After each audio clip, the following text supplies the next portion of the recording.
Welcome to the Easy Life Curtains channel. Today, I'll show you.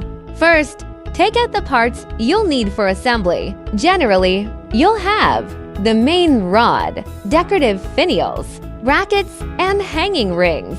Some people may prefer punched lock rings based on their preference. Sometimes it is necessary to prepare an extra bracket, and if you need to extend the rod, you'll use a connector. I prepared a double Roman rod. The front rod consists of 2 equal length short rods, while the back rod consists of 2 equal length long rods.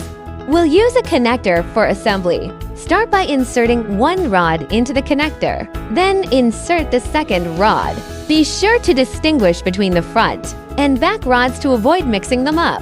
Next, attach a finial to one end, add rings, and then attach the finial to the other end. The Roman rod assembly is now complete. Once the Roman rod is assembled, install it on the window. First, gather the tools you'll need: a cross screwdriver, pencil, tape measuring, electric drill with a 6mm bit. Mark the drilling points 15 centimeters from the wall and 5 centimeters from the ceiling.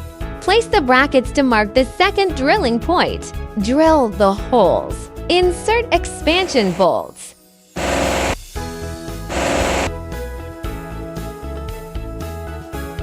And secure the brackets with screws.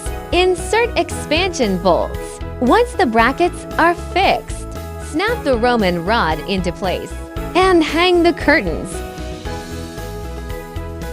We hope this Roman rod installation guide has been helpful. If you are interested in curtain rods, visit our website at easylifecurtains.com to choose your favorite. Thank you for watching.